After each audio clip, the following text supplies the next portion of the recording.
Bon, bonjour.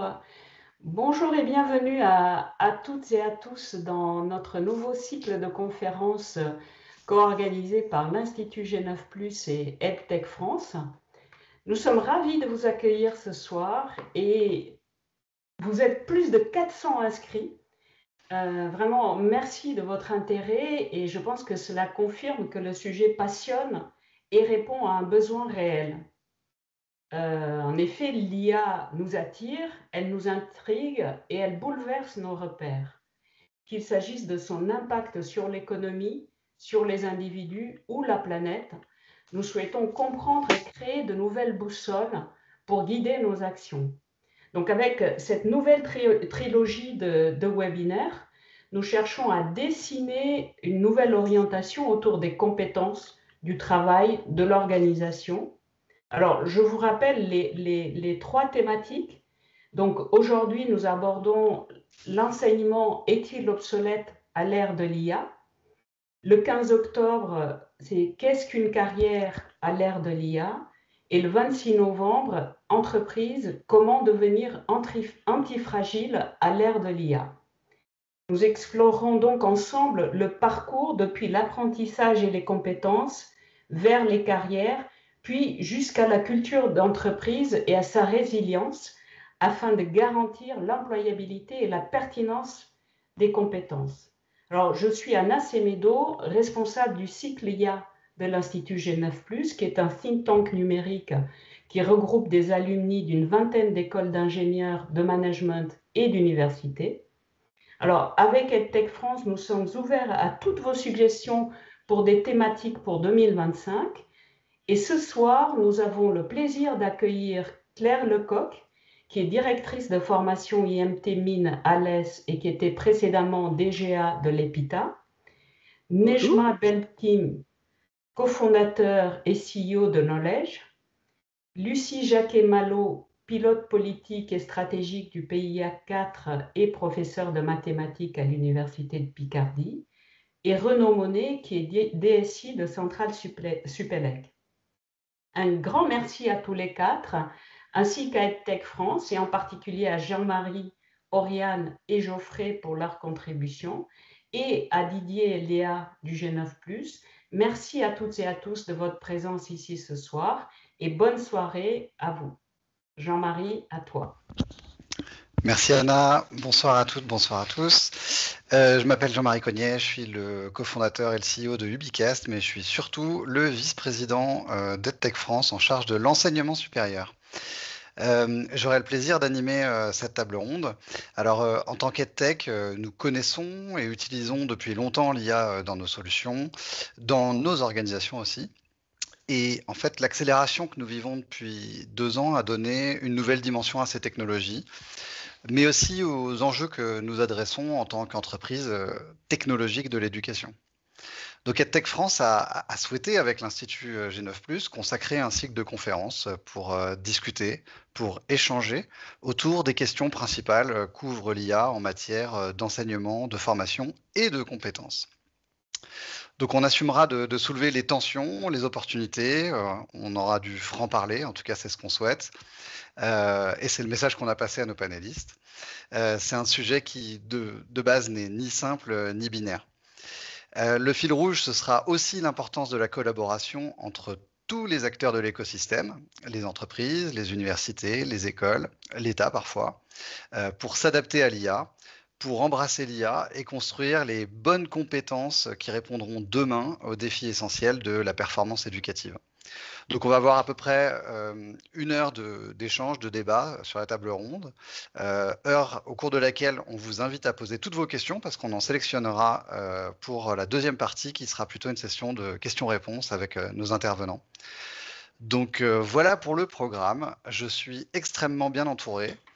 Et je vais commencer avec ma première question que j'aimerais adresser à Claire pour savoir comment votre établissement se positionne-t-il par rapport à l'IA et plus particulièrement dans l'articulation entre l'IA et la pédagogie. Alors, bonjour à tous, je vais m'autoriser à faire 2 retours d'expérience puisque je suis entre 2 écoles. Je viens d'arriver à IMT Minales. J'étais précédemment à l'EPITA. L'EPITA, c'est une très grande école ingénieur informatique, là, probablement la plus tech de France, hein, où on apprend à former des ingénieurs en développement logiciel extrêmement aguerris et avec une démarche agile dans toute sa façon de fonctionner. La façon dont l'EPITA s'est approprié cette question de l'IA est en mode un peu rush, test. Il y a probablement un rapport à la production de code et des dangers qui sont liés à la production de code qui sont un peu particuliers. En tout cas, les DSI dans les entreprises ne sont pas tellement rassurés par le fait que leurs ingénieurs en développement logiciel promptent les IA. Ça crée de l'évasion de savoir. Il y a des problèmes de propriété intellectuelle, il y a des problèmes d'hallucination. C'est beaucoup plus compliqué. Enfin, on n'insère pas un code comme ça dans un écosystème de code de manière si facile. Donc, à l'EPITA, on s'est intéressé en mode rush vraiment très spécifiquement à comment est-ce que on développe des IA qui simulent le comportement des élèves, qui regardent comment ils se comportent, qui identifient les moments où ils ont des obstacles épistémologiques, les moments où il faut les isoler du reste du monde parce que c'est un savoir indispensable qu'on veut transmettre et qu'effectivement, dans ces conditions très particulières de pédagogie, eh ben, on peut couper les accès aux informations. Et quand on est en situation authentique d'évaluation, c'est-à-dire des mini-situations de travail, alors il faut absolument, dès le départ, les habituer à utiliser l'IA et à se familiariser avec les risques. On viendra un peu plus tard dans cette conférence. Il n'y a pas que des compétences techniques. Prompter une IA, bon, d'accord, c'est une compétence, mais critiquer ce que produit une IA, c'est une autre compétence et il faudra sûrement qu'on se consolide là-dessus. IMT Minales, c'est une école généraliste qui n'est pas centrée sur l'informatique, qui adresse tout un panel de sciences et de technologies, qui a un fonctionnement moins agile que EPITA, plus institutionnel. Et là, la façon que cette école, ma nouvelle école, a d'aborder la problématique est d'utiliser les modèles de pédagogie comme support de pensée. On peut prendre le triangle de la pédagogie de Jean Houxey, on peut prendre les nouvelles taxonomies de Bloom réinventées, et on va regarder sur chacun des métiers, sur chacun des points, comment est-ce qu'on peut utiliser l'IA pour faciliter la vie de l'étudiant, le collectif d'étudiants, faciliter la vie de l'enseignant, le collectif enseignant, et faciliter les relations. Comment est-ce qu'on peut faire en sorte que les relations entre les étudiants et les enseignants, par exemple, si je prends que ce côté du triangle, aient plus de sens. Donc on est parti sur une démarche beaucoup plus de fond, d'accompagnement de toutes les parties prenantes, de façon à ce qu'on puisse effectivement s'approprier, chacune des parties prenantes de l'école, cette science. Il ne faut pas négliger que ça prend énormément de temps. Hein. Quand je peux prendre un exemple extrêmement simple, Excel, c'est quand même apparu au millénaire précédent. Si on fait des stats sur qui maîtrise vraiment Excel dans les entreprises, il n'y a pas tant de monde que ça. Donc ça va prendre du temps et les deux démarches sont complémentaires et intéressantes. Merci beaucoup. J'ai une question pour faire suite à cette première intervention pour Lucie et Renaud.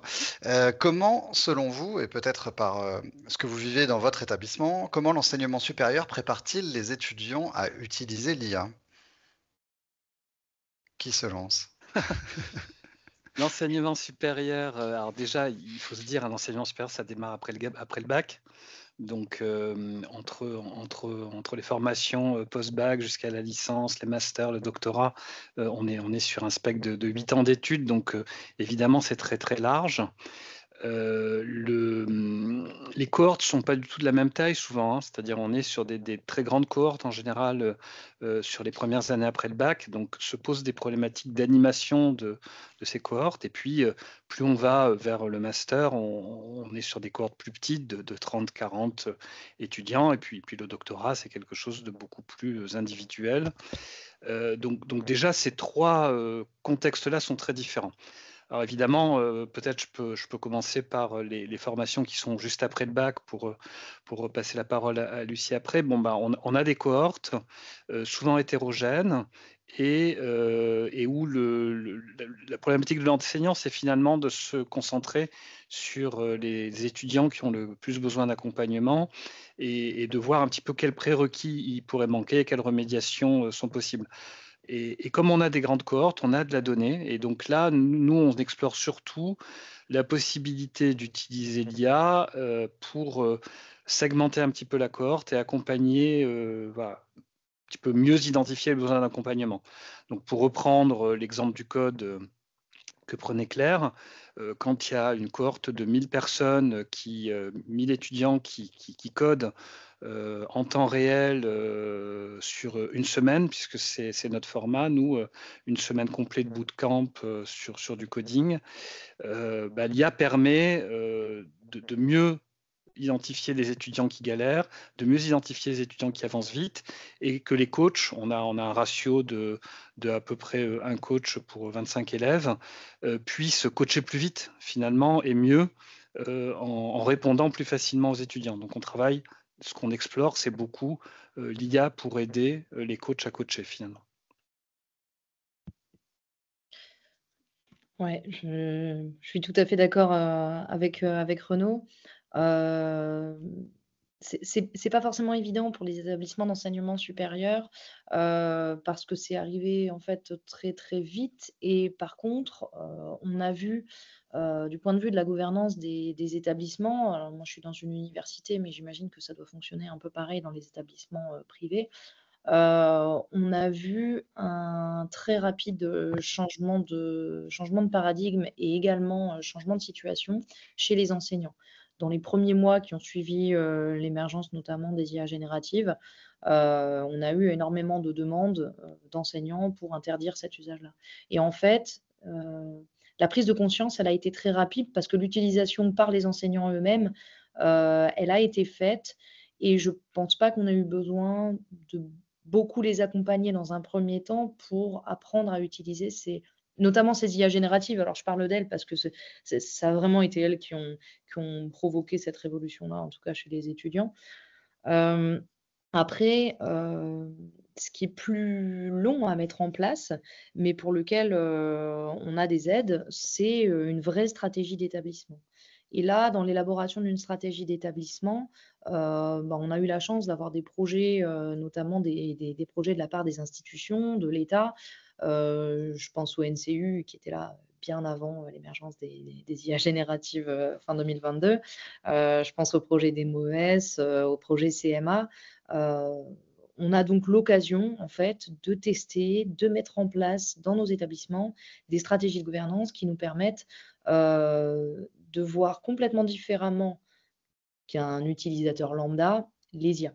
Et notamment de ne pas limiter à l'utilisation de ChatGPT juste pour tricher, parce que généralement, c'est ça qui fait peur aux enseignants,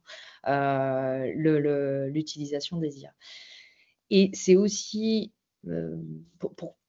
par complément à ce que disait Renaud, c'est aussi comme ça que nous, on a su accompagner les enseignants, c'est en utilisant la force de certaines, notamment certaines EdTech, désolé Nejma, mais je vais devoir parler de toi, la force de certaines EdTech pour leur démontrer tout ce qu'on pouvait faire grâce à l'IA. Et à partir du moment où l'enseignant y trouve un intérêt, trouve quelque chose qui va soit lui faire gagner du temps, soit le mettre en situation de faire développer, et j'en profite pour passer par la conversation, faire développer des compétences à des étudiants qui ne sont pas toujours des compétences qui sont en capacité d'évaluer. Je pense notamment aux soft skills, je pense notamment aux compétences d'évaluation de prompt ou d'évaluation de réponse. À ce moment-là, l'IA, elle va être un atout très, très bénéfique. Et alors, je ne sais pas si ça fait une transition avec ce que tu voulais dire, Jean-Marie, ou les questions que tu voulais poser, mais pour prendre l'exemple de ce sur quoi on a pu travailler avec Knowledge, donc à l'Université Picardie-Jules Verne, on a eu la chance de pouvoir accueillir Nejma et Philippe de Knowledge. Et en fait, les enseignants, ça a été une adhésion vraiment totale et sans aucun besoin de contrepartie, en fait. C'est-à-dire qu'ils y ont vu tout de suite un intérêt énorme et même mise en abîme de leur pratique. C'est-à-dire qu'aujourd'hui, ils font travailler aussi leurs étudiants dessus et ça leur permet de pouvoir utiliser les IA et notamment les IA génératives comme base de travail. Voilà. Merci. Pour rebondir, toi, Nejma, tu peux nous donner ton point de vue de EdTech. Comment tu penses que on est, nous, EdTech, perçus par les établissements quand tu les rencontres et comment tu penses qu'on peut soutenir ces nouvelles missions ou ces nouvelles stratégies qui ont dû se déployer très vite, je suppose, Lucie, sur des sujets comme l'IA, quoi. C'est vrai que quand on est arrivé sur le marché, nous, on a eu beaucoup de chance parce que j'ai eu la chance de rencontrer des personnes comme Lucie, des personnes comme Olivier et Pierre de l'Université de Rennes qui sont très innovants dans leur pratique et qui veulent faire bouger les choses. Et il y a des programmes, il y a des projets comme DemoS qui sont mis en place pour aider ces universités à innover. Et finalement, les EdTech, nous, on peut permettre de soutenir cette culture d'innovation qui existe en France, mais qui est parfois un peu trop lente, où on va aussi avoir peur de prendre des risques, parce que souvent les budgets existent, mais ils sont limités dans le temps. Et ensuite, il y a un vrai sujet, il y a une question autour de la pérennité du projet qu'on est en train de mener, qui peut-être que jusqu'à 2026, ça fonctionne, puis ensuite, c'est plus compliqué. Et il y a un vrai sujet autour des budgets aussi pour ces universités. Mais ce qui est clair, c'est que finalement, les universités, nous, on peut les soutenir, mais elles nous soutiennent aussi. Ça nous permet, nous, d'innover et d'aller vers des solutions qui permettent aussi d'adresser des challenges qu'ont ces institutions. Et je vais prendre l'exemple, par exemple, de la propriété intellectuelle. Avec la solution Knowledge, on est en train de retravailler toute l'architecture technique pour pouvoir faciliter le plugin de serveurs propriétaires dans des universités.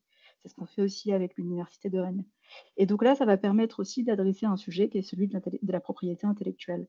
Mais ça, on peut le faire que si on a des établissements comme celui de Lucie ou d'autres qui nous disent « Ok, go, on y va, faisons-le ensemble, on joue le jeu, on investit du temps, de l'argent, on s'engage mutuellement et on avance ensemble. » Et quand on arrive à faire ça, on avance beaucoup plus vite. Et surtout, on finit par avoir des solutions qui amènent l'adhésion des enseignants parce que ça a de la valeur. Et je pense que toutes les EdTech, quand on se lance, l'EdTech, c'est pas un marché si on crée sa startup, c'est pas le marché le plus fructueux. C'est vraiment difficile. Et quand on le fait, c'est parce qu'on veut apporter de la valeur, on veut créer de l'impact et développer des solutions qui parlent aux utilisateurs. Et ça, on ne peut pas le faire seul. Et là, on parle de la France, mais en fait, il faut qu'aujourd'hui, on apprenne à voir au-delà de la France. On voit bien que l'IA générative a frappé à toutes les portes. Et on a tous les mêmes problématiques. La semaine dernière, j'ai eu la chance de me rendre au Brésil pour rencontrer d'autres acteurs de l'écosystème EdTech au Brésil, avec la Lehman Foundation, et c'était un événement sur l'IA. C'est exactement les mêmes sujets et les mêmes problématiques. On est tous touchés par les mêmes sujets et on veut tous faire changer les choses. Et donc, faut pouvoir s'ouvrir et faire preuve de vélocité. Je sais que c'est pas forcément le plus facile, notamment dans l'enseignement supérieur, mais on peut pas y échapper. Et je pense que c'est aussi rattaché au sujet des soft skills. L'IA est venue réinterroger le rôle du professeur, le rôle de la posture de l'étudiant. Et il faut se dire que nous-mêmes, en tant qu'EdTech, on est venu réinterroger notre façon de travailler, notre façon de développer les produits, notre façon de faire monter en compétences les équipes. Nos équipes, ce sont des jeunes qui sortent en fait de ces écoles d'ingé, de ces universités. Et aujourd'hui, moi, j'ai aucun problème presque au niveau de la connaissance. Mais les vrais sujets sont autour des soft skills, c'est autour on parle beaucoup de métacognition, mais c'est un vrai sujet. Comment est-ce que je fais pour monter en compétences? Parce que ce que je demande à ma data scientist depuis 6 mois, c'est pas ce que je lui demandais il y a un an. Et là, il y a de vrais sujets de monter en compétences. Et donc je pense qu'on doit s'accompagner, se soutenir, nous en tant qu'acteurs et EdTech, on va vers cette innovation, on veut le faire avec ces écoles, ces universités de grande qualité Alors ça, c'était assez bluffant en fait. On a une image de la France et des universités françaises. Nous, on l'oublie, mais on a de très gros talents. Et quand je me suis rendue au Brésil, j'ai trouvé des grands talents français qui travaillaient pour des EdTech brésiliennes. Et il faut qu'on puisse capitaliser sur ces talents et qu'on puisse travailler ensemble pour devenir aussi leader, parce qu'il faut avoir de l'ambition. Il ne faut pas qu'on ait honte de cette ambition. Ok, merci. Tu as mentionné un point au début de ton intervention, tu as parlé de avoir à demeure la propriété intellectuelle. C'est des sujets qu'a souligné Claire dans sa première intervention. Et moi, ça m'a fait penser tout de suite à la souveraineté numérique. Et je crois, Renaud, que c'est un sujet bien connu à Centrale avec Aristote. Est-ce qu'on peut... Ouais, c'est un sujet, on est un peu tôt dans l'interview là pour aborder ça, mais oui, si tu veux. Donc, c'est vrai que les établissements d'enseignement supérieur cherchent à protéger la propriété intellectuelle de leurs cours. C'est normal, on est dans un environnement où pour la partie publique, les cours sont fabriqués par des enseignants-chercheurs qui sont payés sur de l'argent public et où donc la question de savoir ce que deviennent ces cours est important. Et pour les établissements privés, il y a un environnement concurrentiel qui fait qu'on n'a peut-être pas envie de tout donner à tout le monde. Donc, évidemment, il y a des cours où s'ils partent aux États-Unis chez OpenAI, c'est peut-être pas si grave. Donc, je ne suis pas dans un discours jusqu'au boutiste sur la souveraineté, mais globalement, il y a quand même des cours, notamment au niveau master, où on préfère les garder sur nos serveurs et en tout cas dans notre pays. Et donc pour ça, ce qu'on a essayé de faire à Centrale Supélec, c'est de fournir une infrastructure d'IA qui soit souveraine, qu'on est en train maintenant de mutualiser avec plusieurs universités, dans le but qu'elle devienne nationale. Donc le petit nom, c'est Aristote. Et donc il y a plusieurs API qui sont proposées par Aristote, dont l'une ressemble à celle d'OpenAI et donc peut être pluguée sur des produits EdTech. Et donc, nous, tout ce qu'on souhaite, c'est que les produits EdTech qui proposent à leurs clients une API OpenAI puissent aussi proposer une API Aristote.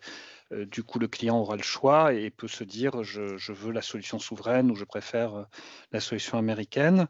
Et que donc, cette question de où vont les fichiers et est-ce qu'ils partent à l'étranger soit définitivement réglée au niveau français et en tout cas de l'enseignement supérieur public. Ok, merci. Claire, au tout début, tu nous as aussi parlé donc, de compétences techniques, mais aussi d'autres compétences qu'elle est amenée le bouleversement par les IA. On avait eu un gros débat un beau sujet quand on a préparé cet événement sur l'impact de l'IA sur les référentiels de compétences. Est-ce que je pourrais avoir ton avis là-dessus? En fait, effectivement, ça commence à être bien connu, mais l'IA, elle a quelques défauts. Ce qu'on vient de dire, elle résonne sur un corpus de connaissances. Il faudrait peut-être s'assurer de la qualité de ces corpus de connaissances, vérifier, programmer nos IA de façon alignée avec nos valeurs, notre démocratie. En fait, je vais revenir un tout petit peu complètement en arrière, mais pour des gens qui ont grandi au millénaire précédent, c'est une révolution de plus. Quand on a vu apparaître le web, c'était la même chose. Les communautés d'enseignants, au départ, se sont dit « Oh là là, qu'est-ce qu'on va faire avec ça ? Les élèves n'apprendront plus rien, ils vont connaître toutes les réponses. » Bon, et très rapidement, ils se sont repositionnés. C'est exactement ce qui se passe. Et si on relit le livre de Michel Serres qui s'appelle Petite Poussette, qui est extrêmement bien fait, on se rend compte qu'à chaque fois qu'on change le rapport à l'information, la facilité d'accès aux informations, alors évidemment, on change ce qu'est l'acte d'enseigner et évidemment donc l'acte d'apprendre, c'est-à-dire on passe pour faire très simple, avant l'imprimerie à il faut remplir des cerveaux à maintenant quoi ? Maintenant, on a des corpus de connaissances, imaginons qu'ils sont corrects. Est-ce qu'on sait détecter des hallucinations ? Est-ce qu'on a bien conscience de effectivement ce qui s'évade quand on prend une IA ? Est-ce que l'IA qu'on utilise, elle est conforme aux valeurs de notre organisation ? Donc, toutes ces questions-là, elles sont fondamentales et ça veut dire qu'au-delà de consolider nos référentiels compétences, de comment on prend Punia, comment on l'utilise sur nos différents métiers d'ingénieur, puisque les IA, il y en a autant que de grands métiers, il va falloir consolider nos référentiels compétences sur le sens critique. Et à chaque fois qu'on ouvre encore plus l'information, eh bien, il faut renforcer le sens critique. Alors ça se fait, hein, de toute façon, il y a beaucoup d'outils en IA qui peuvent aider à développer les soft skills. C'est une partie de nos enseignements qui est compliquée, hein, d'enseigner les soft skills. On ne peut pas les mettre en amphi par 400, hein, pour travailler sa personnalité, sa confiance en soi, résoudre les conflits. Par contre, l'IA, elle est capable de créer des environnements personnalisés, sécurisants, parce que c'est quand même des choses qui touchent des fois aux fragilités, à l'intimité des individus, et d'accompagner individuellement les élèves qu'on a. Donc, c'est des outils qui peuvent bien évidemment améliorer l'expérience étudiant. Merci beaucoup. Lucie, il y a aussi des choses qui se passent à l'université Picardie-Jules Verne sur ces sujets-là. Tout à fait. Justement, merci beaucoup Jean-Marie. Je voulais intervenir pour dire que j'étais tout à fait d'accord avec Claire et avec ce qui s'est dit précédemment. D'ailleurs, j'en profite pour répondre aux questions, quelques questions qui sont posées, notamment la question de Pascal qui me disait comment les étudiants peuvent utiliser l'IA qui ne fait aucun calcul en matière scientifique. Quelle est alors la valeur ajoutée? Alors, il y a des IA, hein, qui font du calcul scientifique, mais clairement pas ChatGPT par exemple. Par contre, pour le coup, moi, je l'utilise en mathématiques. En cours de mathématiques, on va travailler sur des raisonnements produits par ChatGPT. Et moi, ça me fait gagner du temps parce que ça m'évite de faire des raisonnements mathématiques qui sont vrais, qui sont faux, et d'en produire 40 et de les donner à mes 40 étudiants et à les faire évaluer. Parce que c'est aussi ça, de savoir avoir un raisonnement mathématique, c'est de pouvoir aussi corriger celui de son voisin. Et là, on a une IA qui va pouvoir nous produire 40 raisonnements mathématiques qui sont inspirés de données existantes, donc qui sont parfois vraies, parfois faux, souvent faux. Et c'est là où c'est très intéressant parce que ça va permettre de développer la compétence, effectuer un raisonnement mathématique. Voilà, par exemple. Après, sur les questions concernant les soft skills, Claire a déjà répondu, je pense. Moi, je suis tout à fait d'accord.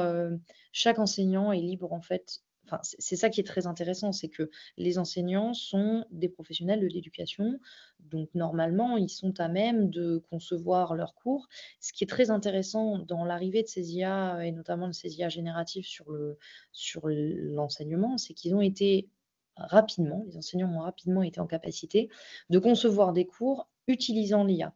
Et notamment les biais de l'IA, ça c'était le petit plaisir de la plupart des collègues, et c'est très bien, utiliser les biais de l'IA non seulement pour prévenir, avertir évidemment, mais également pour en faire quelque chose de mieux.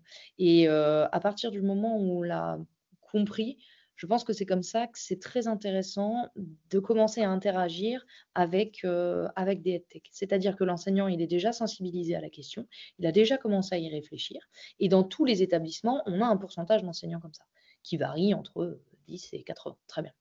Et à partir du moment où on a eu des enseignants qui se sont saisis de la question, ce qui peut être mis en place, et c'est ce qu'on a fait à l'UPJV, et je rejoins tout à fait Nejma, c'est que on a des EdTech qui ont osé venir vers nous, qui nous ont proposé des choses qui étaient parfois très intéressantes et très en accord avec les attentes des enseignants, les attentes qu'ils avaient remontées à la gouvernance.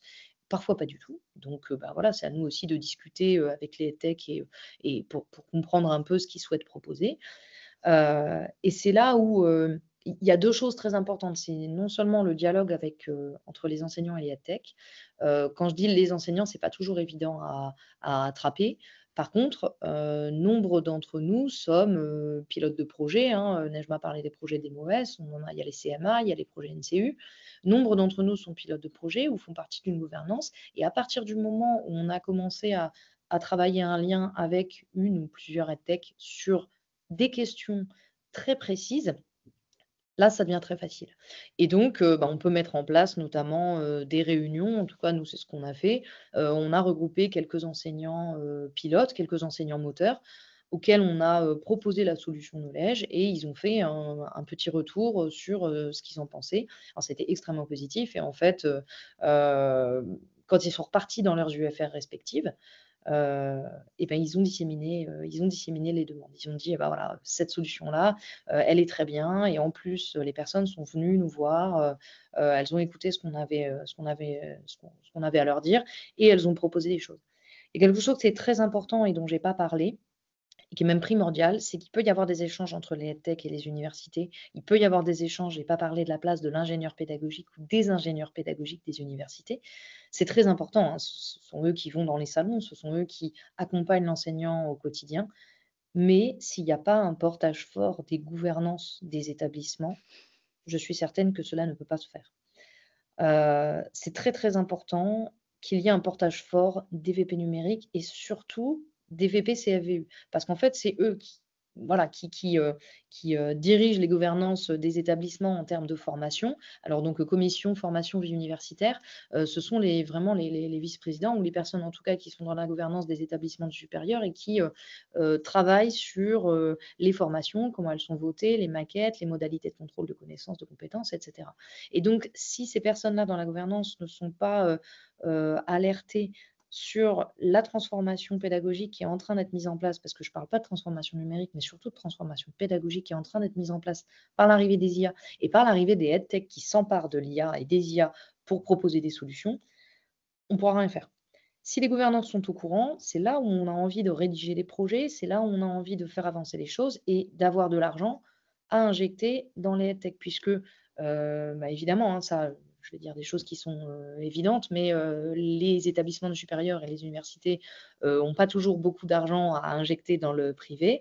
Les EdTech sont avant tout des entreprises et donc doivent gagner de l'argent. Donc à partir du moment où il y a des solutions qui sont mises en place par l'État pour, proposer des projets NCU, des MOES, CMA, qui nous permettent de payer des EdTech pour avoir une solution qui va nous donner une force de frappe conséquente, parce que c'est pas parce qu'on a des enseignants-chercheurs qui font de l'IA, on a des maîtres de conférences, des professeurs des universités en informatique qui connaissent très bien l'IA et les IA, qui vont pouvoir mettre en place demain une solution qui va fonctionner pour 30 000 étudiants. Il y a des EdTech qui en sont capables, parce qu'elles ont une grosse force de frappe et qu'elles peuvent le faire. Dans ces cas-là, nous, on est aidés aussi par l'État pour proposer ces solutions-là à nos étudiants. Et c'est ça, pour moi, le plus important. Si les gouvernants ne sont pas au courant, elles ne peuvent pas mettre en place ce mécanisme d'aller voir la EdTech, d'aller voir notre service acheteur, de procéder à l'achat. Ça, c'est très long et très compliqué. Et c'est aussi pour ça que les EdTech ne viennent pas vers l'enseignement supérieur, parce que voilà, on a une procédure d'achat des marchés publics qui est très très longue. Sauf que voilà, si la gouvernance s'en mêle, en général, ça accélère le processus et ça permet d'assurer en tout cas un service comme on voudrait pour les étudiants. C'est intéressant parce que un peu plus tôt, tu parlais de l'importance d'intégrer l'IA dans les stratégies d'établissement. Et qui est mieux placé que les VP que tu cites pour participer à l'élaboration d'une stratégie? Alors effectivement, s'ils ne sont pas au parfum, c'est compliqué. Renaud, est-ce que tu voulais rebondir sur le sujet des compétences? Peut-être rebondir en tout cas sur plusieurs choses qui ont été dites. D'abord, la première chose dans le déploiement, là, ce que je vois au quotidien, c'est que l'IA, ça se vit. Je pense que c'est difficile pour un dirigeant d'université ou d'école d'imprimer une politique autour du changement pédagogique qu'il y a ou autour de ce que l'IA peut apporter dans les processus back-office, les processus métiers, etc., s'il n'a pas vécu lui-même. Donc le premier travail de transformation, ça consiste à trouver les modalités qui vont permettre au président de l'université de vivre ça en tant que prof, en tant que manager, en tant que voilà. Pareil pour le VPCFVU, etc. Je pense que tant qu'on n'a pas fait ça, c'est très difficile d'avancer parce qu'on est un peu dans le fantasme. Donc voilà, les VPCFVU sont en général enseignants, ils ont gardé quelques cours. Si on n'est pas arrivé à cocher la case de le VPCFVU a fait son cours avec de l'IA, d'une manière ou d'une autre, c'est-à-dire qu'il a fabriqué ses cours avec un outil auteur, où il a fait jouer ses étudiants avec de l'IA, où il a effectivement fait comme Lucie de l'esprit critique sur de l'IA. Voilà. Je pense que ça, c'est vraiment un point super important, et de disséminer ensuite en ayant toute la gouvernance qui petit à petit s'approprie l'IA. Et si on a ça dans les différentes disciplines, après, on arrive à essaimer. La deuxième chose que je voulais dire, c'est qu'aujourd'hui, il y a une incertitude sur ce que vont devenir les IA génératives en termes de fiabilité. Et là, on a parlé notamment de, attention, des hallucinations, l'esprit critique, etc. Et tout ça, c'est vrai. Néanmoins, il y a des scénarios d'avenir où on se dit peut-être que les IA vont s'améliorer là dans les 6 mois, 1 an, 2 ans, 10 ans. Et vous voyez, si vous faites beaucoup de veille, qu'il y en a certaines qui deviennent assez étonnantes par leur fiabilité et leur absence d'hallucination. Donc je pense qu'il faut aussi se dire, on a vécu là 1 an d'incertitude où on voyait des IA faire des choses étonnantes dans le bon sens et aussi dans le mauvais sens. Faisons des scénarios d'avenir. Ça peut rester comme ça peut s'empirer, ça peut s'améliorer. Et dans l'hypothèse où ça s'améliore, on aura un petit peu moins à se méfier de ces IA. Quand les avions ont été construits il y a un siècle, pas grand monde osait monter dedans et on avait peur de traverser la Manche avec. Aujourd'hui, quand même, on se dit c'est un moyen fiable de transport. Donc voilà, je pense qu'avec toute technologie, il y a une phase d'incertitude, et c'est la phase qu'on vit en ce moment sur l'IA, et puis après ça se clarifie dans le bon ou dans le mauvais sens. Et donc moi je suis je suis plus optimiste. Je pense qu'on aura, avec les IA que je vois arriver là, il y a nettement moins d'hallucinations, beaucoup plus de prédictibilité, et c'est vraiment très impressionnant. Et du coup, c'est une bonne nouvelle pour les EdTech qui vont pouvoir, je pense, utiliser ces IA avec beaucoup plus de sérénité, et pas trembler sans arrêt sur le fait que peut-être elles vont sortir une grosse connerie en plein milieu de la conférence ou du cours. Et puis sur les compétences, oui, donc il y a évidemment complètement d'accord avec ce qu'a dit Claire. Bon, après, il y a aussi la question de comment on peut vraiment entraîner des étudiants sur des cas d'usage de soft skills, des interviews, de la prise de parole en public, etc., avec des IA. On a monté, nous, des prototypes qu'on teste sur de la prise de parole en public face à une foule, un conseil d'administration, une réunion, etc., où des avatars s'emparent de la réunion et commencent à vous challenger et vous challenge émotionnellement, quoi. Donc voilà, ça c'est des trucs qui marchent bien, qui commencent à émerger. On a un outil à Central Spec qui permet aux étudiants d'être interviewés en vidéo, et l'IA leur dit où est-ce qu'ils peuvent s'améliorer. Donc voilà, il y a, je pense, des pistes vraiment prometteuses sur des IA qui vont coacher des jeunes, des adultes dans la situation professionnelle. Et là, on va gagner du temps parce que l'étudiant pourra, lui, passer autant de temps qu'il veut avec l'IA, et puis le temps nécessaire avec un enseignant pour avoir effectivement un débrief humain et pédagogique face à face sur le sujet. Donc moi, je suis très optimiste quand même sur la variété des cas d'usage, d'une part, et sur la fiabilité qu'on commence à avoir sur les IA. Merci beaucoup. Avant de passer à la question suivante, j'avais envie d'avoir ton point de vue, Nejma, sur ce qu'a dit Renaud sur la hausse de la fiabilité, la baisse des hallucinations dans les IA. Est-ce que toi, avec le point de vue de la EdTech, tu l'observes? Alors, nous, c'est intéressant parce que c'est un sujet qu'il a fallu adresser dès le départ, donc de façon très organique dans notre produit.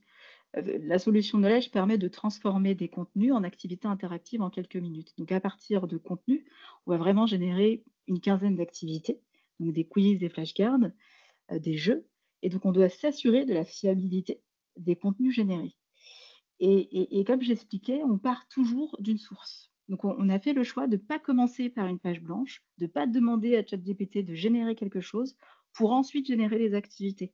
On demande au concepteur pédagogique, à l'enseignant, à l'expert, de sélectionner une ressource. Donc, il a la responsabilité de sélectionner la bonne ressource et de vérifier la qualité et de la ressource. Et à partir de là, on va pouvoir générer les activités. Et cette approche-là, on l'a depuis le début, parce que quand on a commencé avec Knowledge, on a commencé avant le Big Bang ChatGPT, et on avait développé une application à destination en fait en B2C pour les étudiants, pour des experts, et qui permettait à partir d'un article de générer des quiz. Et on s'est rendu compte à ce moment-là qu'on générait beaucoup d'erreurs et qu'il fallait garder l'humain dans la boucle. Et c'est pour ça, et c'est comme ça qu'on est passé vers un outil, un développement produit plutôt outil-auteur, où on a fait le choix de garder toujours l'humain dans la boucle et de toujours partir d'une source de référence. Donc la fiabilité, c'est comme ça, nous, qu'on l'adresse. C'est un gros effort de conception. C'est pas seulement on rattache, on plug OpenAI et c'est fini, on part d'un document source. On vérifie tous les mois. Tous les mois, on fait des tests pour monitorer et vérifier que les hallucinations n'existent pas. Et donc, pour la question des hallucinations, je pense que qu'il faut, en tout cas nous, en tant qu'EdTech, qu'on arrive effectivement à imaginer nos solutions sans les contraintes actuelles. Ça, c'est un vrai sujet parce qu'aujourd'hui, on développe en tenant compte des contraintes qu'on a aujourd'hui. Aujourd'hui, je pense au développement de mon produit en pensant à la transcription, parce qu'on fait des transcriptions automatiques. Aujourd'hui, la transcription automatique, elle peut prendre 5 minutes, mais en fait, peut-être que dans 2 semaines, elle prendra littéralement 10 secondes. Mais ça, c'est un gros impact sur la proposition de valeur et sur l'expérience utilisateur dans le produit. Je parle de l'expérience utilisateur parce qu'en fait, c'est extrêmement important. Il faut absolument qu'on propose des solutions simples où l'acceptation et l'adoption peuvent être très fortes et très bonnes. Et ça, c'est notre travail en tant qu'EdTech, parce que quand j'ai des personnes comme Lucie qui me disent « OK, go », et je reviens sur ce qu'elle évoquait sur la gouvernance et le fait qu'il fallait pousser, en fait, ça demande une énergie, ça demande énormément de temps aussi de la part de ces établissements, de pouvoir mettre en place des projets avec nous. Et c'est vrai qu'on est souvent les EdTech, petite équipe, on a souvent levé des fonds, on a des objectifs de résultats et il faut qu'on avance vite. Et donc, c'est important aussi de pouvoir préparer des solutions et proposer des solutions qui vont ensuite être utilisées tout simplement et qui vont encore une fois apporter de la valeur. Et avec ces évolutions de l'IA, non seulement concernant les hallucinations, mais sur d'autres sujets, en tant qu'EdTech, on pense dès maintenant et on anticipe les évolutions futures. Supposons qu'il n'y ait plus d'hallucinations. OK, fine, qu'est-ce que ça veut dire côté produit? Parce que demain, si sur ChatGPT, j'ai plus du tout d'hallucinations, et ben peut-être que l'enseignant sera embêté que je lui demande de vérifier X, Y chose.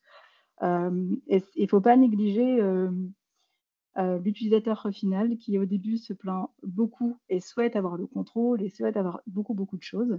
Et à mesure que la tech évolue, et à partir du moment, je prends l'exemple de ChatGPT, le temps de latence exceptionnel. Et c'est ça qui a amené une acceptation, une adoption aussi forte. La réponse, elle est quasiment instantanée. C'est du jamais vu, et en plus, elle est pertinente plus ou moins. Et c'est ça qui fait la différence. Et les gens s'habituent très rapidement. ChatGPT, moi, quand je pose une question ou que je demande de vérifier quelque chose et que ça prend plus de temps que prévu, c'est-à-dire 5 secondes supplémentaires, ou que ça me répond à côté de la plaque, eh ben, je suis frustrée. Et la réalité, c'est que c'est aussi quelque chose qu'on va aussi avoir chez nos utilisateurs. Et je pense que c'est important, voilà, que dès le départ, on conçoive nos outils avec ces établissements pour être sûr qu'on est en fait en phase sur la proposition de valeur et qu'ensuite on puisse nous anticiper pour que ce soit pérenne aussi de leur côté et qu'on n'ait pas à faire 10 pas en arrière pour faire 10 bons en avant. Donc la prise en compte des contraintes, oui, mais il ne faut pas que ça freine l'innovation et il faut qu'on puisse avancer très rapidement. J'insiste sur la rapidité, sur la vélocité.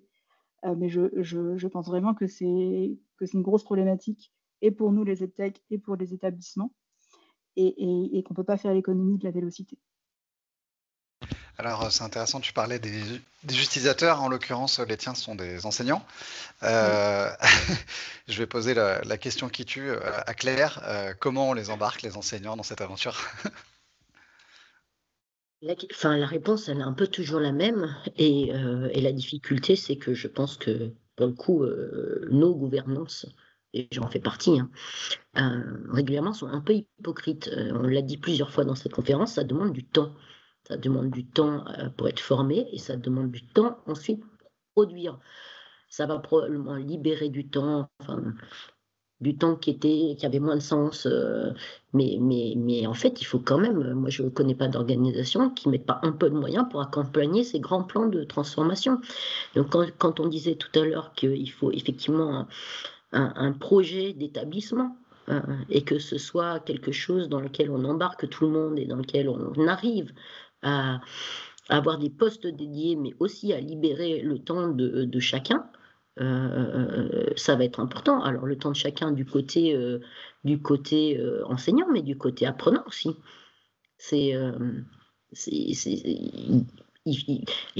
Bon, c'est compliqué parce que les cadres du supérieur qui s'imposent à nos écoles sont des cadres un peu rigides qu'on a du mal à revisiter. Donc, si je prends typiquement le cadre CTI qui autorise les écoles d'ingénieurs à délivrer le diplôme, c'est une institution extrêmement respectable et elle a du mal à intégrer qu'on pourrait imaginer des formations avec beaucoup moins de face-à-face, mais beaucoup moins. Et donc, toutes les écoles qui tentent de proposer autre chose sont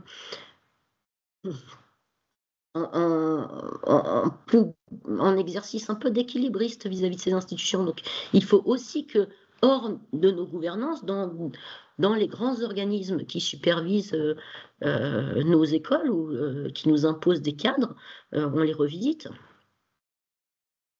Et dans le changement de posture, parce qu'on a pas mal parlé dans vos réponses du fait que l'IA allait pouvoir permettre à l'enseignant de passer plus de temps avec les étudiants qui en ont peut-être plus besoin.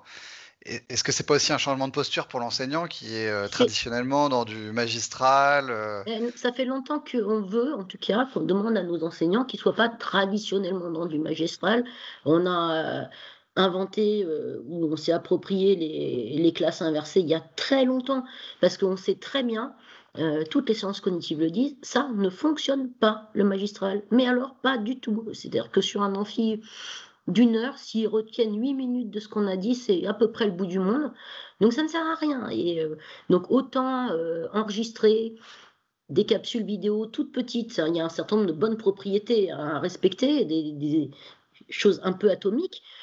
D'ailleurs, si on avait un repository de ressources comme ça, on pourrait les combiner à l'envie en fonction du profil utilisateur, lui redonner la bonne vidéo au bon moment quand il bloque sur un exercice, etc. La mettre en anglais s'il parle anglais, la mettre en français s'il parle français. Mais en tout cas, le transmissif, ça fait longtemps que ça ne marche pas.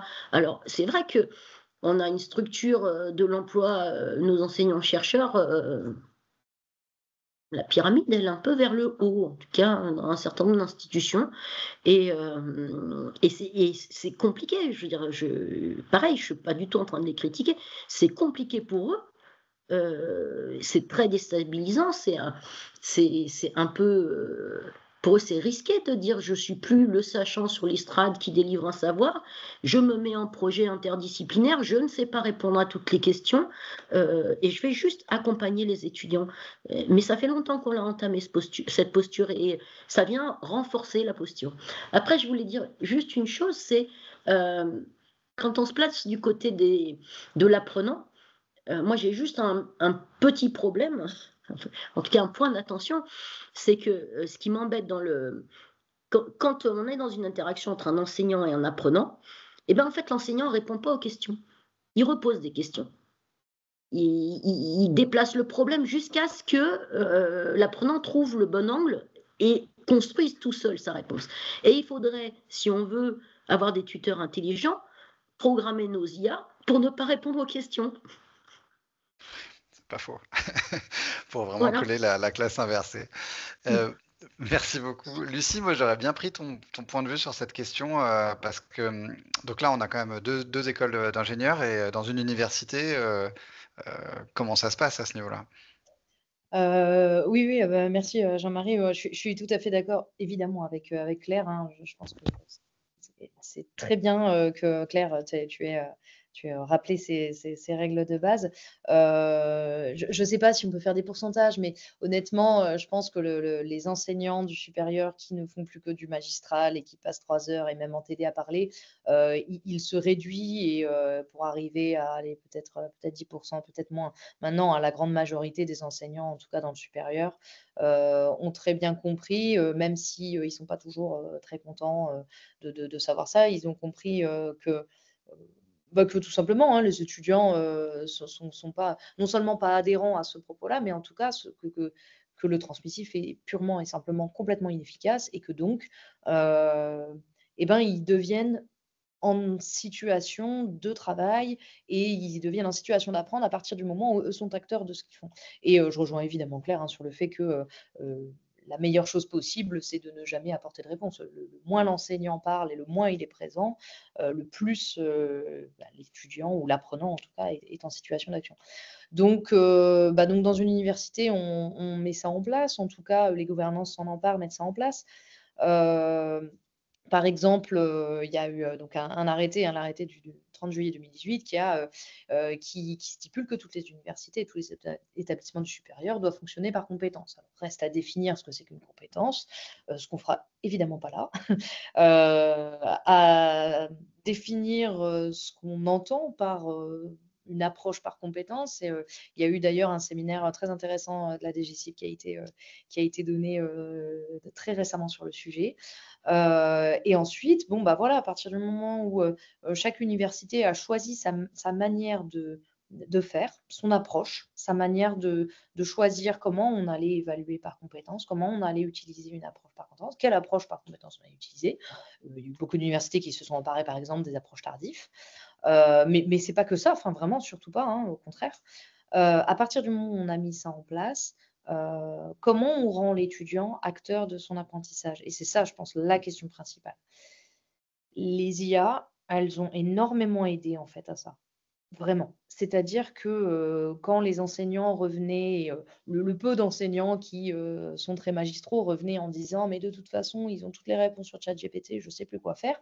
En fait, c'est là où eux se sont posé la question, se sont mis en situation d'échec et se sont dit qu'il fallait de toute façon évoluer. On en a, c'est pas une histoire de conte de fées. On en a pas mal, en tout cas, d'enseignants qui ont fait évoluer leurs pratiques et notamment grâce aux IA. Alors après, c'est pas toujours évident, ils ont besoin d'accompagnement. Nous, on a un cadre de formation continue, notamment formation des jeunes maîtres de conférences, parce que les maîtres de conférences sont recrutés par des comités de sélection qui considèrent aussi la recherche. Donc, pas toujours, en tout cas, normalement, ils doivent être recrutés aussi au vu de leur qualité d'enseignant. Mais c'est pas toujours évident quand on a fait un doctorat et que voilà, on n'est pas toujours suffisamment formé et suffisamment au courant de comment on monte un cours. On n'a pas toujours de master MEF, par exemple, comme les enseignants du premier et du second degré. Donc, ils sont accompagnés par des formations des jeunes maîtres de conférences. Ça, c'est assez intéressant. Après, je ne sais pas si on répond aux questions tout de suite. Il y avait une question de Sylvain. Je ne sais pas si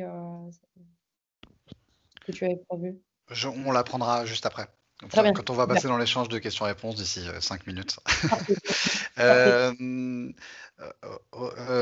moi je me demandais, dans une école comme Centrale Supélec qui développe en partie ses propres outils, c'est plus facile ou c'est pas plus facile de faire embarquer les enseignants dans ces démarches quand on est soi-même producteur de concepteur d'outils? Oui, le fait on dispose d'une... Oui, c'est clairement plus simple, tout simplement parce que nous, on a un dispositif de prototypage en fait qui est centré sur les étudiants. Donc, on s'appuie sur les étudiants pour développer des outils. Et donc, déjà, ça permet d'avoir l'un des deux acteurs de la chaîne qui est déjà aux commandes, c'est pas mal. Et du coup, ça crée une relation entre les étudiants et les enseignants qui est de dire, voilà, on va travailler ensemble pour résoudre un problème de pédagogie. Et c'est vrai que ça met tout le monde dans une posture qui est assez sympa et qui permet d'avancer assez vite. Donc, c'est comme ça qu'on a créé Aristote, en demandant aux étudiants de travailler sur ce que l'IA pouvait apporter à l'enseignement. Ils ont fait leur propre use case. Et ensuite, on a travaillé avec les enseignants sur ça, c'est le use case des étudiants, mais vous feriez comment? Et évidemment, c'est pas forcément de mon point de vue. Et donc, c'est ça qui est intéressant. Après, moi, j'ai envie d'ajouter quand même quelque chose par rapport à tout ce qui vient d'être dit. C'est que concernant l'avènement de l'IA et la posture d'enseignement, j'ai envie de dire, un truc qui gratte un peu, mais c'est pas comme si on avait le choix, quoi. C'est-à-dire qu'on a des cohortes qui arrivent, qui ont vécu un collège Covid ou un lycée Covid, qui ont donc énormément appris sur tablette, qui ont fait énormément de social learning dans un mode, allez, on se débrouille et on voit comment on peut faire. Là, ils sont irrigués par l'IA, ils se l'approprient évidemment très, très, très, très vite. Et donc, évidemment qu'on a un rôle dans le fait d'avoir un développement d'esprit critique là-dessus, mais je pense qu'aujourd'hui, ne pas mettre l'IA au cœur de l'enseignement, c'est passer à côté de nos étudiants. Et que donc, il y a un vrai sujet de se dire comment nos étudiants vont pouvoir continuer à dialoguer avec nous, enseignants, si nous, on ne se met pas à leur niveau. Au sens qu'ils nous apprennent. Donc voilà, donc moi j'ai vraiment envie de dire, voilà, il y a quelque chose autour d'eux. C'est une révolution qui évidemment touche d'abord et avant tout les plus jeunes, et ils ont un rôle à jouer en termes de reverse mentoring. Et si nous, on ne rentre pas dans une démarche d'écoute par rapport à ça, on va avoir un vrai problème de dialogue et de décrochage, du coup, probablement, parce qu'ils ne vont pas simplement se mettre dans un mode d'enseignement qui ne fait pas sa part à l'IA et qui ne permet pas de... voilà, moi, quand j'ai fait mes études, le débat, c'était est-ce qu'on a le droit d'amener les polycopiés au contrôle ou pas? Il y a des profs qui disaient mais jamais de la vie, enfin, si tu amènes le polycopier, à quoi sert le contrôle? Et d'autres qui disaient mais non, vas-y, amène le polycopier, le jour où tu seras ingénieur, tu l'auras ton polycopier, donc évidemment que tu amènes ton polycopier. Bon, bah, j'ai l'impression de revivre les mêmes scènes avec l'IA, et je pense qu'à chaque fois, quand il y a une révolution comme ça, et qu'on regarde 10 ans après, la réponse a toujours été en fait, il fallait y aller, quoi. Il fallait y aller, il fallait inventer d'autres manières d'évaluer, il fallait inventer d'autres manières d'enseigner. Et encore une fois, c'est pas comme si on avait le choix, quoi. Mais avec des questions de temporalité différentes, parce que le temps d'un établissement n'est pas celui d'un usage B2C, d'un étudiant. Enfin, ça va beaucoup plus vite, quoi. C'est-à-dire, Notre mission, c'est d'accompagner les étudiants dans leur développement académique et professionnel. Et je pense qu'il faut se dire, c'est avant tout pour eux qu'on fait ce métier. Et donc, si les étudiants changent, il faut qu'on change. merci, super intéressant. Moi, j'avais une dernière question pour vous, tous nos intervenants. C'était sur les avantages que peut procurer l'IA en matière de production de ressources. Alors, peut-être Nejma, peut-être expliquer, rappeler brièvement ce que fait, enfin tu l'as un peu dit tout à l'heure, mais ce que fait Knowledge pour qu'après on laisse nos panélistes rebondir. Bien sûr. Alors, ce qu'on permet, c'est d'automatiser la création d'activités pédagogiques. Et plutôt que de passer des heures, donc par exemple pour les dizaines d'activités qu'on génère, on a mené une enquête auprès des enseignants et on leur permet de générer en 30 minutes, ce qui leur prendrait 15 heures. Donc, si on compte le temps gagné sur l'année, on parle même pour un utilisateur vraiment, pas le plus gros utilisateur de Knowledge, au moins 1 mois de gagner, à peu près 27 jours de gagner en utilisant Knowledge. Et surtout, ce que ça permet, c'est de pouvoir générer des activités qui sont adaptées aux besoins de ces étudiants au moment où il en a le plus besoin. Et c'est ça la question, pouvoir agir plus rapidement à un instant T et pas 2 mois plus tard. Et c'est ce que permet de faire aussi l'IA générative en automatisant la génération de ces activités. Et ça permet aussi, parce on pose souvent la question, on l'a aussi évoqué plus tôt, c'est qu'est-ce qu'on fait de ce temps qui est gagné? Et on voit que les enseignants, finalement, quand ils acceptent et adoptent la technologie, sont beaucoup plus créatifs dans leur pratique pédagogique. Et on n'a même pas besoin, en fait, de les accompagner dans la mise en place de stratégies d'apprentissage. Et ils rendent vraiment l'apprenant acteur, ce qu'on cherche à faire finalement, en pensant à des choses auxquelles nous, on n'avait pas pensé. Et c'est ce que permet surtout de faire l'IA, et c'est un gros avantage qu'on permet grâce à l'automatisation. Donc un gain de temps, mais grâce à ce gain de temps, une créativité qui est recherchée par les enseignants, mais qui qui était presque pas forcément possible, qui était presque impossible jusqu'à présent, parce que le temps ne le permettait pas, parce que les solutions ne le permettaient pas.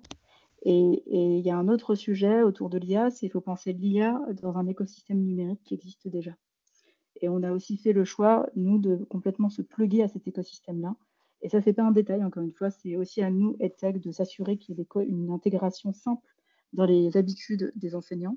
Et donc, toutes les activités qu'on génère sont complètement compatibles avec les plateformes Moodle. On a même développé un plugin Moodle. Ça nous a pris 1 an. On vient de recevoir notre certification Moodle. C'était un gros chantier, mais on savait que ça allait permettre en fait l'accès à l'IA à ces enseignants, encore plus dans le sup. On le répète beaucoup aux membres de l'association, en tout cas dans le canal du supérieur, qu'il faut bien s'intégrer dans l'écosystème. C'est une clé Oui. pour l'expérience utilisateur derrière.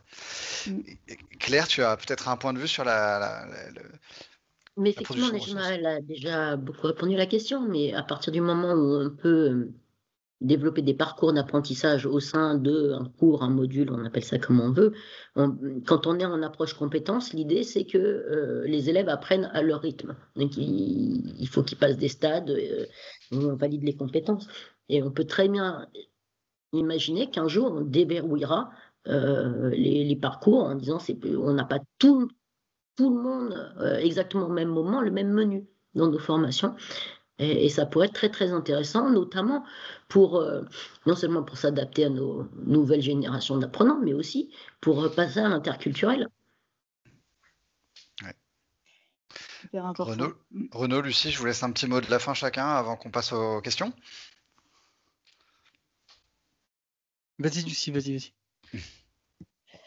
Merci. Oui, je pense que Nejma et Claire ont vraiment tout dit, mais voilà, si vous êtes des acteurs de la EdTech qui sont intéressés par le supérieur et tout en disant ah là là, c'est difficile de travailler avec le supérieur. Oui, enfin voilà, on le sait, hein, il n'y a pas de souci de ce côté-là, mais nous, on a vraiment envie de travailler avec vous et notamment au service de la personnalisation. Ce que disait Najma, nos élèves, clairement, on entre une source, on appuie sur un bouton et on a un scénario pédagogique qui va nous prendre je ne sais pas combien d'heures de travail sur Moodle, même quand on est super fort et qu'on va très vite pour programmer sur Moodle.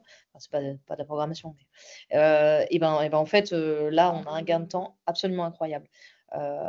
Et ben ce gain de temps, en fait, on va l'utiliser pour individualiser des parcours, pour recréer des parcours pour des élèves ou des étudiants qui sont plus en difficulté, ce qui n'est pas le cas quand on n'a pas le temps de le faire, quoi. Donc ça c'est vraiment top et c'est vraiment ce qui nous intéresse, en tout cas nous enseignants. Merci. Un peu comme Lucie, on a vraiment besoin des EdTech parce que d'abord, on a besoin de toute cette innovation, toute cette énergie, toute cette diversité. Et deux, le métier d'enseignant, il est très difficile. Il y a vraiment de plus en plus des corps de plus en plus grandes, des contraintes administratives de plus en plus fortes, des journées de plus en plus longues. Donc, plus on arrivera à utiliser des outils pour aller plus vite, mieux, aider mieux les étudiants, ce sera vraiment un gain de temps pour tout le monde. Et je pense que si on arrive à mettre les étudiants au centre et à faire en sorte que les étudiants nous aident à améliorer ces outils EdTech, on aura gagné. C'est pas possible.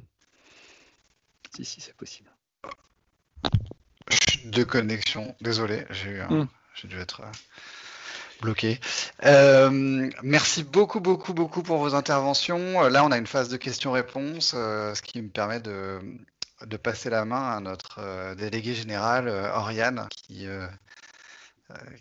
supervise toute l'association Tech France, qui n'est pas seul, mais... Bonjour à tous, merci Jean-Marie, bravo pour les échanges. Je pense que ça a éclairé utilement la thématique qui était certes large, mais qui nous intéressait aujourd'hui. Vous avez des points de vue qui sont très ancrés dans des réalités professionnelles complémentaires. Donc, merci pour ces échanges. Il y a déjà des questions qui ont été finalement adressées, puisqu'on avait quelques questions sur les soft skills. Je ne crois pas que ce soit nécessaire de revenir dessus. Peut-être une question sur le sujet de l'apprentissage à la programmation. On a très longtemps, enfin en tout cas récemment, on a beaucoup entendu parler de cette urgence à apprendre à coder à enfin, dès le plus jeune âge. Il y a eu même des cours qui ont été introduits dans les écoles.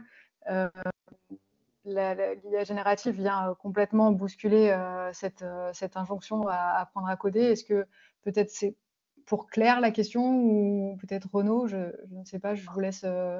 Pour le coup, Voilà, je est-ce vais prendre, que. Ouais, je pense que c'est je vais c'est prendre ma logique que c'est casquette ça. épita. Ouais.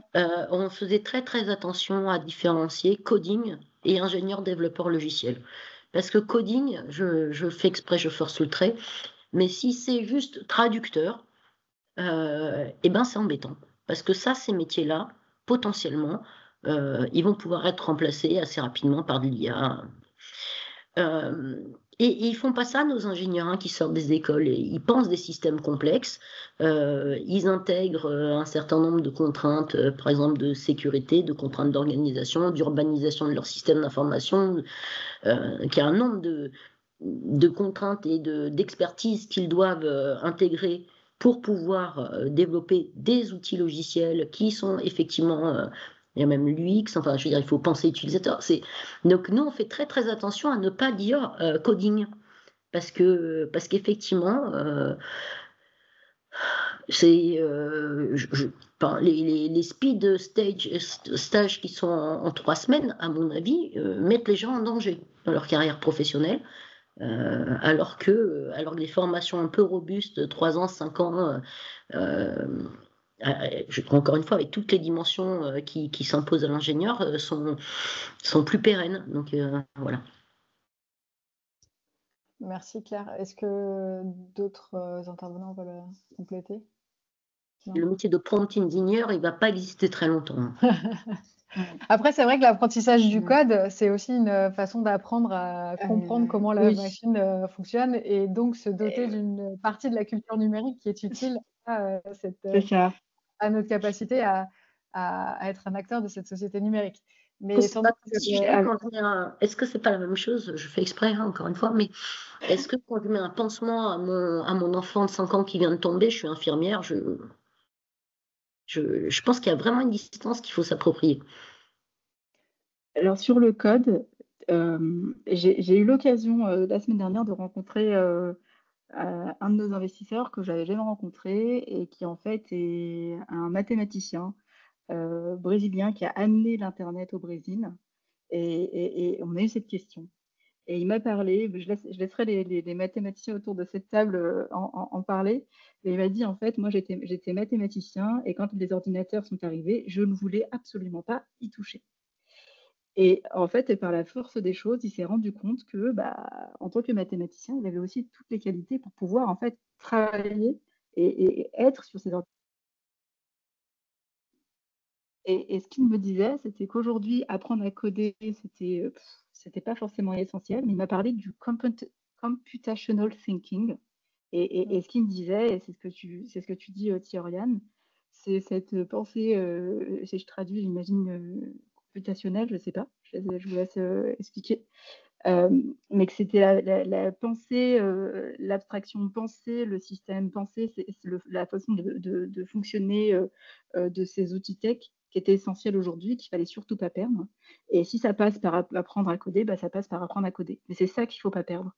Et je trouvais ça intéressant parce qu'il avait un regard très critique. Et il y a aussi un autre sujet, c'est qu'aujourd'hui, on pense très, je suis ingénieur, je pense que au code. Je ne vois pas ce qui se passe à côté. Et il y a aussi ce besoin pour nous experts d'être un peu plus généralistes. C'est-à-dire que même moi, au sein côté développement produit, je ne peux plus me permettre de ne pas savoir comment l'IA fonctionne. Je ne peux pas me permettre de ne pas savoir comment on peut développer une solution. Il faut que chacun, dans son domaine d'expertise, développe un niveau de compétence et une expertise suffisante pour pouvoir arbitrer. On revient à de l'arbitrage. Il faut une vision un peu plus holistique. Et je pense que côté tech, c'est une question hyper importante parce que je le vois en interne dans nos équipes.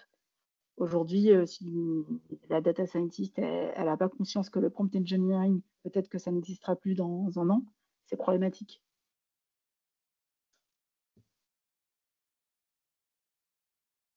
Et c'est sans doute en effet une erreur que de prendre ce bout le bout du sujet de la compréhension des cultures numériques par le simple biais de apprenez à coder, parce que c'est une façon de prendre un prisme qui est très techno-solutionnisme et contre lequel je pense que vous avez à peu près détaillé pas mal d'exemples qui montrent que ça ne fonctionne pas et que ça n'a pas lieu d'être aujourd'hui dans un monde qui, justement, avec l'IA générative, évolue de manière très rapide et très complexe. Il y avait un sujet alors sur lequel tu voulais rebondir, Lucie, quand tu as parlé, qui est autour de le sujet des cadres contractuels entre établissements et tech. Je pense que c'est un sujet à la fois pour toi côté université, mais c'est aussi un sujet pour Renaud ou pour Claire côté établissement, puisque les modes de fonctionnement entre une université publique et une école sont parfois différents en fonction des règles qui lui sont imposées. Est-ce que peut-être, Lucille, toi, avec ton expérimentation des MOS et ta connaissance du monde universitaire, tu peux répondre un peu à cette question? Tout à fait. Bon, par contre, Nejma propose de parler maths et Oriane me propose de parler contractuel. Je suis désolée. Je vais commencer par Je sais ce que tu préfères après ta thèse de non, mathématiques. je préfère parler maths. Non, mais c'est un sujet qui est très important en plus, les cadres contractuels. En fait, alors je suis pas du tout une experte, hein, je suis pas responsable de la cellule achat public de mon université, mais les universités sont évidemment soumises aux règles d'achat public. Et puis c'est très bien parce qu'on est quand même assez soucieux de l'argent public. Il y a beaucoup de cadres contractuels possibles. Alors je vais aller très vite parce qu'il y a des choses qui sont très importantes, mais peut-être pas essentielles ici. Par exemple, il y a des tranches d'achat. Par exemple, si vous faites un achat au-dessus de 140 000 euros, en fait, les lois sont des lois qui sont européennes. Si vous faites un achat entre 40 000 et 140 000 euros, ce sont des lois qui sont régies par l'État français. Et en dessous de 40 000 euros, ce qui est quand même la plupart des EdTech à abonnement produisent des abonnements en tout cas d'un montant inférieur à 40 000 euros. La responsabilité est laissée à l'agent comptable de l'université ou de l'établissement public de saisir ses propres règles. Voilà. Oui, donc c'est suffisamment précis et en même temps suffisamment flou pour que, en fait, ça veut dire que chaque établissement, en dessous de 40 000 euros, propose ses propres règles. En fait, concrètement, il y a plusieurs cadres contractuels intéressants. De manière générale, quand une université veut acquérir quelque chose, elle doit mettre en concurrence et même éventuellement faire de la publicité. C'est pour ça que vous voyez des offres de marché, par exemple, parce qu'elle a fait une publicité et elle met en concurrence plusieurs établissements, plusieurs EdTech, par exemple, qui vont proposer une solution. Même quand l'achat est petit, certaines universités doivent faire 3 devis ou en tout cas mettre en concurrence au moins 3 EdTech. Donc ça, c'est pas toujours évident quand on a envie de monter un projet ensemble. Nejma est bien placée pour le savoir. Quand on a envie de monter un projet ensemble, c'est pas toujours évident. Par contre, il existe des dispositifs qui sont très intéressants, qui sont les marchés à procédure adaptée, qui sont les marchés négociés et qui sont ce qu'on appelle les achats innovants. J'insiste là-dessus parce que je pense que c'est un dispositif qui est très flexible et très intéressant à faire, un achat innovant pour un montant inférieur à 100 000 euros pour des travaux et 80 000 euros pour des services ou des fournitures. On peut procéder à un achat innovant. Alors, reste à définir ce que ça veut dire innovant. C'est un mot qu'on n'aime pas trop en général, les universitaires. Reste à définir ce que ça veut dire le mot innovant. En fait, c'est le responsable de la cellule achat-marché qui est en responsabilité de définir ce que ça signifie un achat innovant. Donc, vous voyez bien que qui se cache derrière, en fait, encore et toujours, la gouvernance de l'établissement. C'est-à-dire que si la gouvernance monte un projet qu'elle va définir et comme innovant et sur lequel elle va convaincre le responsable de la cellule achat-marché, qui est le responsable, je vous rappelle, des deniers de l'université, à ce moment-là, l'achat est considéré comme innovant et il n'y a pas de publicité ni mise en concurrence qui est à mettre à disposition. Par contre, un petit rapport doit être rédigé et en fait, c'est plutôt un rapport pour étudier la qualité de cet achat innovant, pas pour juger l'université qui l'a fait, mais plutôt pour avoir un retour d'expérience sur ce que c'est qu'un achat innovant. Donc, c'est un dispositif qui est très intéressant, qui a été pérennisé en 2021, donc il est disponible et il mériterait, je pense, d'être développé. En tout cas, toutes les universités qui l'ont fait en ont un très bon retour. Voilà. Merci pour ton point marché public. Tu es dispo pour parler maths aussi, s'il vous plaît. Est-ce que Renaud ou Claire, vous avez des modes de fonctionnement qui sont un peu différents et sur lesquels vous souhaitez revenir, ou est-ce que... J'ai le sentiment que vous avez l'impression que Centrale Supélec est un établissement privé, mais pas du tout. Nous sommes un établissement public du ministère de l'Enseignement supérieur. Nous sommes établissement composant de l'Université Paris-Saclay, donc je suis soumis exactement aux mêmes règles que celles qui viennent d'être dites. Et oui, effectivement, les marchés innovants, c'est une bonne solution. Et puis après, moi, j'encourage vraiment les EdTech à se référencer dans les centrales d'achat public, parce qu'une fois que vous êtes référencé dans une centrale d'achat public, la vie est beaucoup plus simple pour nous. Et donc voilà, je pense que c'est ça qui permet quand même de passer à l'échelle, c'est de ne pas avoir tout ce problème des marchés publics, et les centrales d'achat font très bien leur boulot, et ça facilite vraiment la vie et à la partie EdTech et la partie acheteuse. Donc je pense que c'est vers ça qu'il faut essayer d'aller. Je me permets, parce que je sais que pour échanger avec pas mal d'EdTech, il y a un problème, c'est que pour être référencé sur les grandes centrales d'achat public, il faut avoir 3 bilans, il faut passer des critères de notation Banque de France, etc. Et malheureusement, les petites EdTech qui démarrent et qui ont que 2 ans ou 3 ans, mais pas encore le 3e bilan, ils n'y arrivent pas, ils peuvent pas. Et ils sont un peu coincés. Mais bien sûr, moi, pour l'avoir vécu, ce passage-là avec Ubicast, j'ai clairement vu la différence entre l'avant et l'après. Ouais, c'est plus simple. Oui, c'est très juste. En fait, on a été refusé. On a été refusé, mais entre-temps, on a mis à jour nos comptes parce qu'on a levé des fonds et on a été accepté ensuite. Mais on a eu un choc au départ, c'est oh mince, qu'est-ce qui se passe? Ouais. Donc j'imagine que ça concerne beaucoup d'EdTech aussi. Il y a tout le monde de l'enseignement privé qui est qui sont elles-mêmes des entreprises, donc qui décident en complète autonomie. Et l'enseignement privé, c'est un nombre d'acteurs qui est croissant. Donc peut-être qu'une petite EdTech peut commencer à travailler avec des acteurs du privé. Entièrement d'accord. Mais c'est le sujet aussi, je pense, c'est qu'effectivement, à un moment donné, les EdTech qui ont besoin de générer du chiffre d'affaires pour vivre vont parfois du coup se tourner davantage vers le privé parce que les cycles de vente vont être plus courts peut-être et que ce sera plus rapide. Et par conséquent, on peut aussi avoir tendance à se dire, bon, finalement, le sup, c'est trop complexe, ça va être compliqué de mettre les projets en place. Donc, je trouve ça intéressant l'intervention de Claire qui rappelle qu'effectivement, dans le privé, c'est privé et on peut avancer avec des EdTech plus petites qui n'ont pas forcément les fonds. Mais on touche moins d'étudiants avec un établissement, par exemple. Même s'il y a des grands groupes d'éducation privée, désormais. Oui. Finalement, même à l'université, on va très rarement déployer la solution à grande échelle tout de suite, en fait. On expérimente, il faut embarquer les équipes. C'est ce qu'on a fait aussi avec Lucie. Et là, c'est dans le cas où on a une équipe sur place qui est extrêmement engagée et qui va mettre en place, qui va vraiment exécuter l'expérimentation parce que nous, à l'extérieur, on n'a pas les ressources pour le faire. Et ensuite, les enseignants embarquent d'autres enseignants. Donc, ça prend du temps finalement avant de pouvoir vraiment toucher massivement et à l'échelle tous, sauf si on prend la route du B2C bottom-up où en fait, on a un product-led growth hyper puissant façon Kahoot et là, voilà quoi. Mais voilà, on en connaît peu. C'est sûr. Je passe à une question sur les équipements des enseignants, des étudiants. On a parlé de la posture, on a parlé des plans de transformation d'organisation.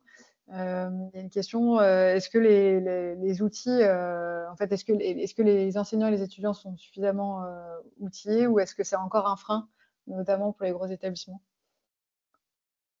Je pense que c'est un frein qui est en train d'être levé, c'est-à-dire, Évidemment que dès lors qu'un enseignant souhaite mettre de l'IA au cœur de son cours, il lui faut déjà lui un accès. Et puis s'il souhaite que les étudiants puissent également expérimenter, il leur faut un accès.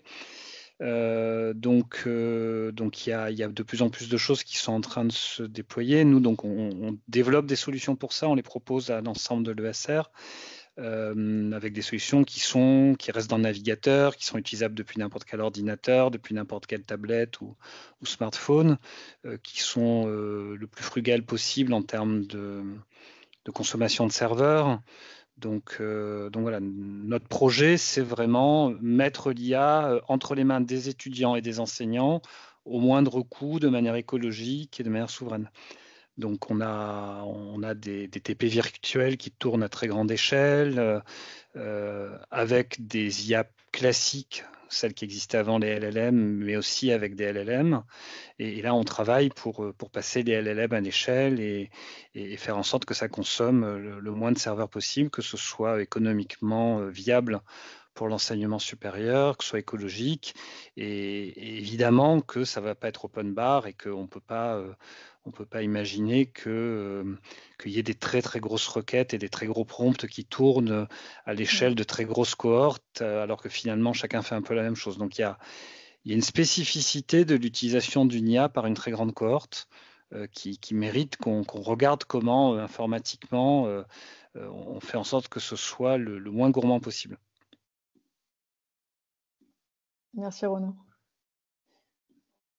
Il n'y a plus de questions, en tout cas plus dans le chat dédié.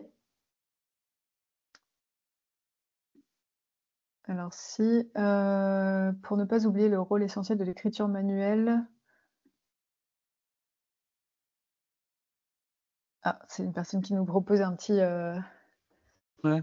Mais je trouve que c'est intéressant de mentionner l'écriture manuelle parce que moi, tout à l'heure, sur la question du code, j'étais un peu interrogatif là, sur l'édition qu'on avait. Enfin, je pense que ça fait longtemps qu'on aurait pu se passer de l'écriture manuelle si on avait voulu. Et pourtant, on demande à nos élèves de l'utiliser massivement, au moins jusqu'à la terminale. Donc voilà, pourquoi est-ce qu'on apprend encore à écrire aux gens? Parce qu'on pense que c'est utile de plein de points de vue différents, cognitifs. Voilà, donc je pense que autant sur l'écriture que le calcul, que la grammaire, que tout ça, on pourrait s'en passer. On pourrait parler n'importe comment et demander à une IA de traduire de manière élégante. Et pourtant, on ne le fait pas. Et je pense qu'apprendre à coder, c'est pareil. Enfin, je pense que c'est intéressant que les jeunes apprennent à coder. Et même si finalement ils coderont jamais dans leur vie, c'est pas grave. C'est comme l'écriture manuelle. Moi, je ne sais pas si vous écrivez beaucoup manuellement. Moi, j'écris plus du tout manuellement. Mais je reste convaincu que c'est bien que ma fille elle apprenne à écrire au collège et au lycée, quoi. L'écriture manuelle, c'est intéressant de prendre cet exemple-là parce qu'elle est essentielle pour la reconnaissance des lettres et pour l'apprentissage de la lecture. Et cette étape-là, chez les plus jeunes, écriture manuscrite et écriture tapuscrite, il y a beaucoup de recherches qui ont été menées là-dessus. Et ce qu'on sait, c'est qu'il faut pouvoir automatiser l'écriture manuscrite. Et ça permet sur le plan cognitif, effectivement, de pouvoir mieux élaborer la pensée, mieux reconnaître les lettres. C'est crucial. Et je pense qu'effectivement, il y a des bases, des basiques, un peu des connaissances qu'il faut surtout pas couper. Surtout qu'à mesure qu'on avance avec les nouvelles technologies, justement, les écarts de maîtrise de la langue se creusent en fait. C'est étonnant parce qu'on pourrait s'imaginer que maintenant qu'on a accès à la connaissance, l'écart se réduit, mais c'est absolument pas le cas. Et c'est vrai que ces enseignements-là, il faut surtout pas les perdre. Et donc moi, je ne connais pas de recherche qui disent est-ce que le code, apprendre le code à 5 ans ou à 10 ans, c'est utile ou pas utile. mais je pense que s'il y en avait, peut-être elle dirait que oui, c'est utile et que ça forme des éléments de logique qui sont tout à fait utiles pour la suite et que même si la personne ne codera plus jamais dans sa vie, ben, c'est pas grave.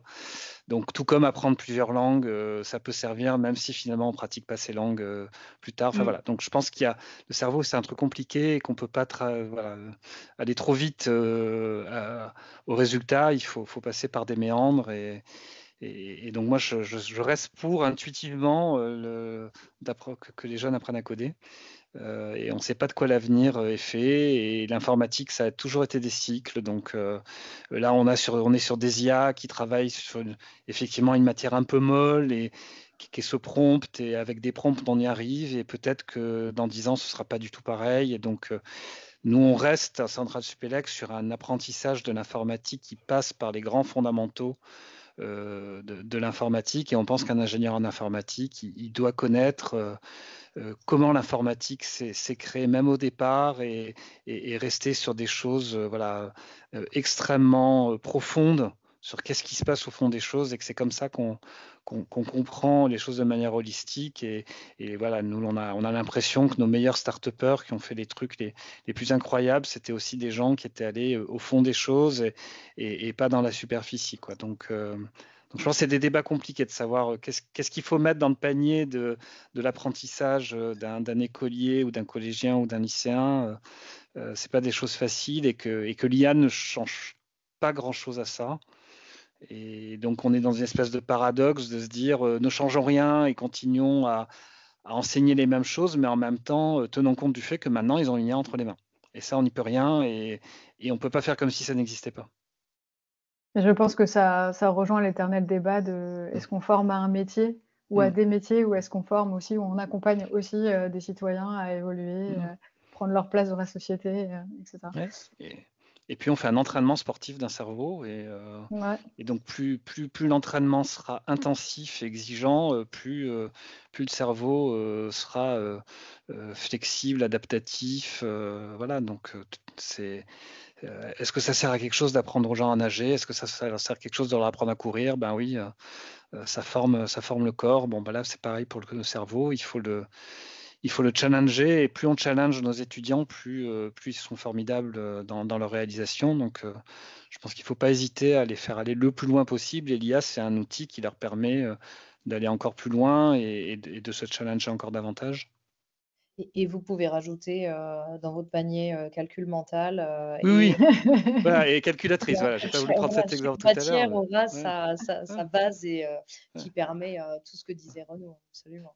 Est-ce qu'on a envie que parce qu'il y a les calculatrices, on n'apprenne plus à faire les additions, quoi? Bon, on a bien vu que non, et donc et pour autant, ils ont des calculatrices, et pour autant, on peut pas faire comme s'ils en avaient pas. Donc, on est devant à chaque fois ce paradoxe du progrès qui vient rajouter une couche, rajouter des outils, mais en même temps, c'est bien si on enseigne les fondamentaux, ça a l'air d'être utile, quoi. Donc... Sur ces bonnes paroles, je vous propose qu'on arrête puisqu'on a tenu le temps annoncé. Déjà, un grand merci à tous les panélistes et à Jean-Marie pour l'animation. Un grand merci à vous qui avez participé. On a été plus de 100 au pic de participation, donc c'est une bonne façon de voir que le thème intéresse et que je pense que les expertises apportées ont été utiles. On aura donc 2 autres rendez-vous, mi-octobre et mi-novembre. Le premier sur la question de la carrière. Qu'est-ce que c'est qu'une carrière à l'ère de l'IA? On questionnera justement est-ce qu'il y a est-ce que la fin des diplômes, comment on doit évoluer, se renouveler, se former de manière continue. Et puis un deuxième sujet qui sera adressé en fin d'année sur les entreprises, le rôle des entreprises dans ce contexte où il faut se former, et il faudra se former de plus en plus. Est-ce qu'elles ont un rôle pour garantir finalement une employabilité à vie de leurs salariés et comment elles doivent devenir antifragiles, c'est-à-dire résilientes à l'ère de l'IA? Deux questions qui permettront d'aborder, comme on l'a fait aujourd'hui, à la fois, de faire intervenir à la fois des personnes qui sont plutôt des représentants des EdTech. On y tient, nous, côté EdTech France, qui œuvrent aujourd'hui auprès des entreprises, auprès d'organisations qui sont en transformation et aussi dans la formation professionnelle. Et puis des experts d'entreprises, d'établissements d'enseignement encore qui apporteront leur vue complémentaire. Voilà, donc un grand merci à tout le monde et puis bonne soirée et à bientôt. Merci beaucoup. Merci beaucoup. Merci. Merci. Bonne soirée. Merci à tous. Bonne soirée.